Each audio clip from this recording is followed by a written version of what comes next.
Hello and welcome to this Facebook party, Excellence in Education. And we want to thank the community newspaper for hosting this wonderful party. And as you can see, we are practicing all of the things possible to socially distance. Not only are we using hand sanitizers and we didn't sit down without our masks, we only took them off when we were using this plexiglass that protects us. And if you have any questions, we're looking at the monitor to see your questions. So if you have any questions for our most wonderful guest, please send them to us. And my guest today is an absolutely wonderful person in our community. His name is James Hodge, and he is the CEO of the Children's Trust of Miami-Dade County. And he is an exceptional educator, has worked as an administrator, has much success in his career.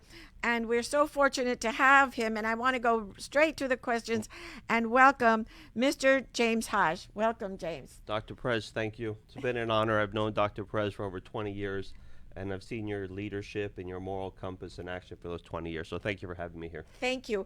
And first, before we get to the meaty things, many of you may not know exactly what the Children's Trust is and does. It's a vital part of our community. And people may see signs about it or commercials about it. But James, tell us, what is the mission of the Children's Trust and how was it created? Yeah, the Children's Trust, Miami should be exceptionally proud of the Children's Trust. We are unique in the nation. In the Florida statute, they have a law that allows local communities to tax themselves to support children and families. Miami is one of 10 organizations throughout Florida, with Gainesville, Alachua just going, and we have 2 more in Leon County and Escambia that are going to the ballot in this November. So we may have 12 throughout the state. So in 2003, Dave Lawrence and fellow community leaders brought the trust to the ballot, and it passed. And what they did is they also put a sunset that we're going to prove ourselves, and we're going to come back in 2008 to give the community the vote us up or down again if we're not doing a good job. And we had an 86% approval rate in 2008 at the height of the recession. So this is a very powerful organization because I think it is written into the Florida Constitution, correct? So in order to not have this organization, there would have to be a constitutional change in Florida. And 87% approval, that's a remarkable number. So it's very important. What do you do? What does the Children's Trust do? So the Children's Trust has a revenue stream of property taxes that we can levy up to $500,000, half a mil. And that funding goes to support children and family throughout Miami-Dade County from birth to 18 and over 18 to 22 for foster care and students with disabilities. So we are here to help elevate this community and for Miami to say, listen, we think children and families is something that we need to invest in is a very powerful statement. And that's what the trust does through our providers. We support this community from birth to 18 in a variety of initiatives. Now, do you get involved with children's education and the school district? How do you intertwine with the school district? Yeah. For this community to work well, it's a matter of everybody working together because we all do everything exceptionally well. It's how do we work and have the synergies.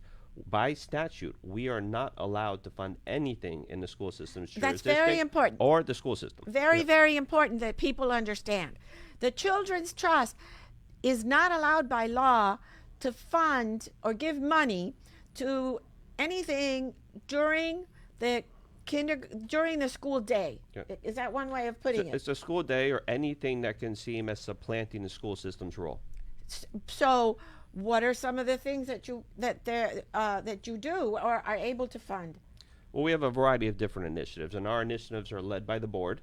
And then what we do is we put out RFPs on those initiatives, and that's how we select the best providers to support those RFP initiatives. means A request for proposal. So it's you a ask competitive, people to propose. and we have a competitive solicitation process. Since this is taxpayer money, everything goes through an RFP and a competitive solicitation And what does a process. competitive solicitation process mean? So if we put out, for instance, one of our initiatives is after-school programs. So if we're selecting So after-school very programs, important. You're very big on after-school programs. Very important in this community. Go ahead. so if we put on after-school programs, we put out the bid, we have X $20 million, and then we put it out. Usually we have $120 million in ask, so we have to select the best providers. And to how many provide that providers service. do you get? Do you get a lot of people for, particularly for after school? You Are get there a the- lot of yeah. people that have organizations that provide after school care? There's a lot of organizations, and as you know, there's tremendous amount of need in this community. But our dollars, as much as they seem to be a lot, they're not. So it has to be strategic. What is your budget? The overall budget right now going to children and families programs, 160 million is going to programs annually. 160 million. So they control a great deal of our tax dollars. Yes. Yes. So continue with what you were saying. Then you award these people say we can provide after school care for 100 children, for example. And how do you make sure that this is a good program? How do you ensure that? So once we put out the RFP, we select. It goes back to the board. We have a board of 33 members. As you're aware, Dr. Perez was on our board. So we have a 33-member board with elected officials, 7 governor appointees, institutional heads, and all. When this was created, it really was to put 33 leaders in the community. So everything goes back to the board for approval. But in the meantime, to even get into the trust, you have to have an audit to apply. So you have to have a financial audit to apply. Then you will get a financial audit every year, plus a programmatic audit. So And those are things, and there's a variety of metrics within those that come back to the board in a dashboard that the board sees to renew annually. So It's what just- happens if I tell you I have 100 children in my program and I need so much per child, and I really only have 80 children and I'm keeping the money for the other 20? Yeah. How do you check for that? Yeah, that doesn't occur because what happens is we're checking regularly. You have our contract managers are checking. We have the audits, we have the paperwork, and we do cost reimbursement. So if the child is not coming in, they're not getting reimbursed for that They're child. not getting. Yep. So, in other words, I think it's important for the public to know that there are a lot of checks. And I think that's why there's such confidence in the Children's Trust, because there are a lot of checks and a lot of audits and a lot of paperwork that these organizations have to provide. And unless they're going to do their work and unless they are well intentioned, it's very hard not to pass the scrutiny of the Children's Trust. And James, as currently, as you know, our entire community is suffering. It's suffering because of the coronavirus, and particularly our parents, people with children. The stress level is awful in homes. How is the Children's Trust helping? Because they can't help to educate. They can't help, with whatever problems we're having with the platforms and the computers.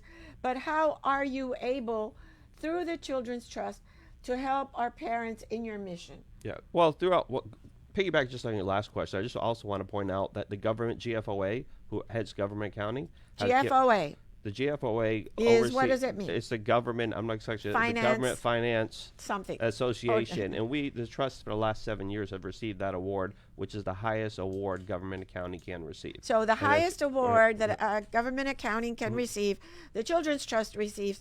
So we can be fairly confident that they're on top of spending every penny that they receive in a judicious way. And going back to our programming, so even before when COVID first hit, before the school year ended, we had to pivot rather quickly. When schools closed, You're talking about what about all our providers. what months are you talking about? Because it's all kind of like a blur. Yeah, these days. it is blur. My month's blur. It's like April, May, whenever we closed before the school year ended. In the spring, as we call it. In the spring, when we closed, we had to pivot rather quickly because you do have essential workers and you have your low-paid workers who do not have the opportunity to stay at home. They have to go to work. So we kept things open so that for essential services, so there's a safe place for the parent to put the child, and that how our after-school programs converted to full-day programs. And the full day programs can help with the homework assistance, the logging on, all the things needed. Okay, so describe we're talking, for example, if a husband and wife are both in the medical profession, they're essential workers, and they have to be in the hospitals. Miami is a hot spot. So what were they able to do with their children through the Children's Trust? We had full day programs available for them to drop off. And as you know, with Children's Trust, we feed them, we provide them lunch, provide a snack. There's a full-time educator on board, a licensed educator, and plus to get the physical activity, the homework help, the social emotional supports, and everything else. So nothing missed a beat about going to full-day programs. It took us, we converted within a week. We had all our full-day programs. That leads up to this fall. We have worked through, we went through the summer months too as well, having all our summer programming. But it really was when the school board made this decision several weeks ago, is how do we convert all our programs to full-day programs to provide, because there's great need in the community, how to do that. We also fund the health clinics in the schools. Wait, before we go on to the health clinic, and honestly, this is one of the biggest problems and concerns.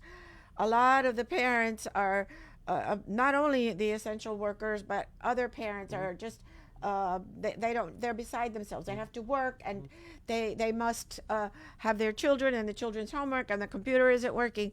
So how do they avail themselves of the programs of the Children's Trust? If a parent listening to us wants to be able to put their child in one of these very carefully selected, audited, screened programs that the Children's Trust provides, what must they do? The easiest way is to go to Children's Trust website. If you look, there's an interactive map where you can put your zip code and you see what programs are near you or where you work to drop them off. We've also have it's on the school system website. We work very closely with the school system last several weeks.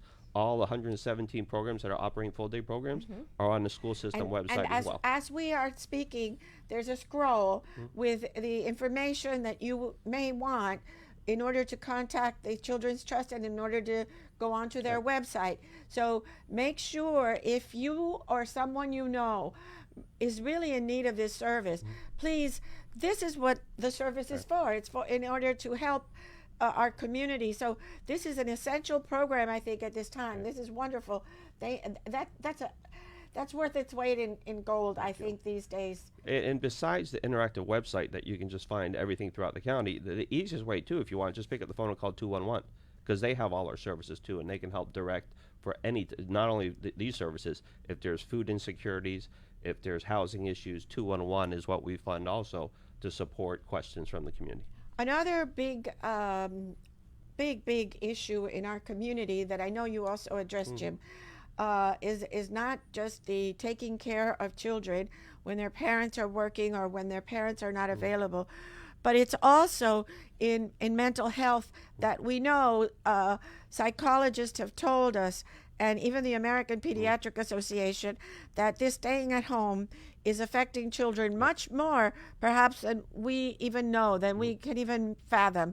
Can you tell us what you are doing? I know the Children's Trust does a great deal, has always done, but probably is stepping it up now with mental health of our children. Well, going back to what we initially had talked about, the health clinics. So we operate 150 health clinics in schools that have 300,000 visits per year. So when we're doing the physical aspect of it, we said the mental health aspect has to come along with it. And when you were on the board, we approved to add an additional close to 60 mental health professionals into the schools to help these children. So when they go get their medical, when it's in the same suite, when they're dealing with their medical issues or getting their checks, and some of these children, they don't have a primary home. This is the only medical attention some of them get. So when they go into these health suites, we also have the mental health services around them to help support them, and we work with the school system on that as well. But the schools are closed now. First, let me just make my observation that this is just fabulous, because if you are ever able to go and visit one of our schools, imagine that so many of our schools have a nurse or share a nurse with another school, and that's all thanks to the work of the Children's Trust, the funding of the Children's Trust. And right now, how important when we reopen schools to check for any diseases, to make sure that children get vaccinated, so many things. But right now, Jim, the schools are closed. Yep. So if you know you have a child who is experiencing what you think is mental issues that really need some help, how do the parents or guardians or friends, how do they contact those nurses if the schools are closed and the nurses are not there? Correct. So we work again with our nurses. It's through six for our nurses in our health facilities. We contract out to 6 of the medical providers. So in spring, last spring, we repurposed our nurses and our medical professionals, since schools were closed, to go to get outreach. We worked with the school system. So as they get calls from the school, how do they get the telecommunication piece to work with the mental health? Right. So, and on not only the mental health, we've been working on, this time of year is the immunization type of the year. So how do we repurpose our medical staff too within those clinics? So we're doing a big push along with the school system with getting our mobile units as well as the clinics in the schools that we're opening, so immunizations can be done prior to the school year. And these immunizations are done by these providers.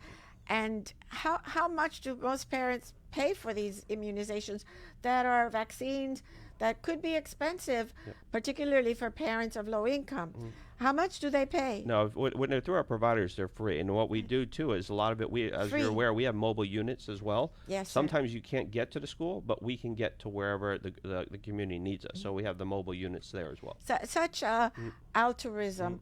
And ladies and gentlemen, it's not surprising that someone like James Hush would be the head of such an altruistic organization that helps and provides so much. And I have so many other questions about what they provide. They provide eyeglasses for children, all dental care, etc. But I'd like to ask James Hush about the man, James Hush, and who I've always known as a great altruist. And I'd like to ask you about what formed you and what were the instances, what was your life and background like that has caused you to be always so concerned about the needy? Yeah, well, thank you for that. I'm a native Miamian, so I've been here 52 years. I've watched this community go from a kind of a rural community to the beautiful city it is today. And really what shaped, and I think what shapes most of us, are our parents and our family. So I have 2 Middle Eastern parents who came to this country when they were very young, in the 30s. They were born in the 30s. My father was blind, so he came, and I have 2 brothers who Your father was blind. How amazing and admirable that he was able to immigrate to this country. Well, that's, he was blind at birth, Wow. when he was a year, and he able to, in the Middle East, you're usually institutionalized, but usually he was able to get to New York, get a degree, end up getting his doctorate degree, through a whole series. But really was the thing that was instilled in us is he didn't get there by himself. A lot of people helped him throughout the way. People from different races, people from different religions, different genders. So the thing was instilled in me and to my 2 brothers who are very successful in their careers, that you got to give back. Our job is to give back because we got here, our family's here, because of goodwill of many people. And I think if you've seen what the coronavirus has done, the one thing that I hope that stays with us is the sense of community that we have built. Because that's really what's going to help move us along. But it really was, my family, and now I have a beautiful wife. I have 3 children who priorities change, and they're my number one now. Yes, sir. But it's really, I think, family and how do you do better by the community. One person can make a difference. Well, before I ask you about your beautiful wife and your children and how you all are handling the virus, were you a good student? I was academically, I was okay. As I got older into high school and in college, I think I would pass the test and I scored well. But sometimes my social activities overweighed, and there was a maturity issue. I was young, but I wasn't as mature as I needed to be at the time. But you go through things, and I think like a lot of people, being 18 doesn't mean you're considered an adult. Doesn't mean you're as mature as you probably should have been. And also, you mentioned that you have 2 successful brothers. I know one of them is a colorful career. What is he or both? What are your brothers like?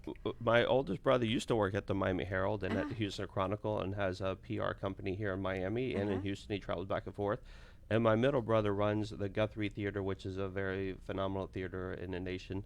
Um, and my mom is still here, so every once in a while we get Oh. together once or twice a year. But they have great kids, and it's all about family. You start realizing that more and more as you get older. Yes, Yeah. sir. And speaking about your beautiful family, which Jim is a great dad Mm, and a great husband and a great guy all around. Um, your wife is a principal, School counselor.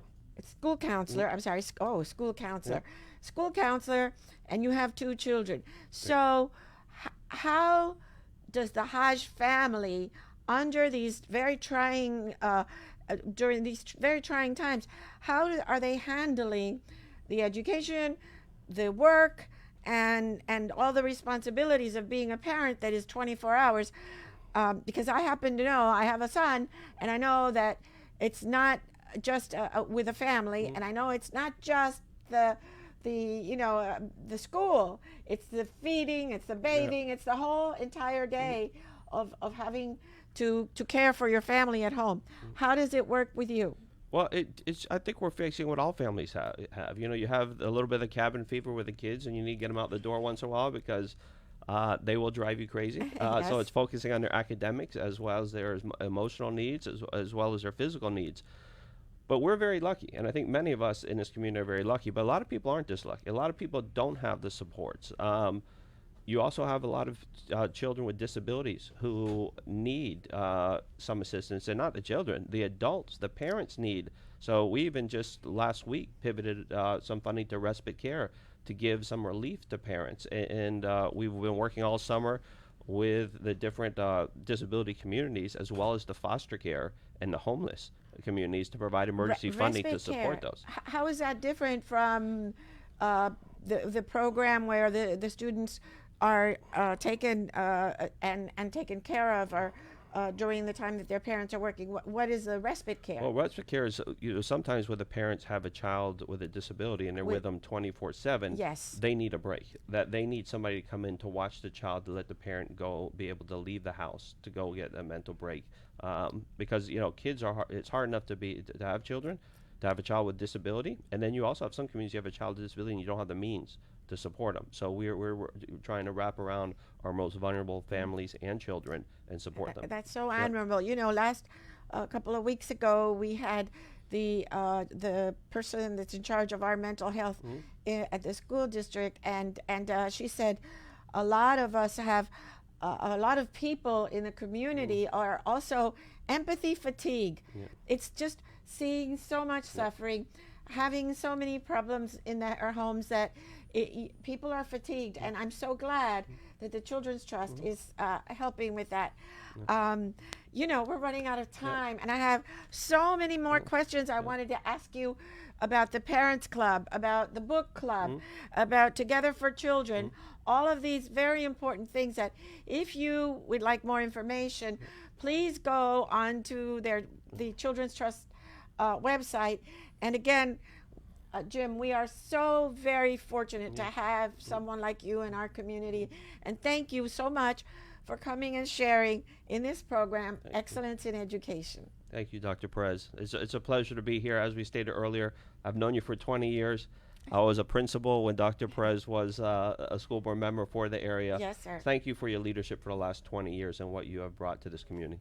Thank you so much. Thank you all.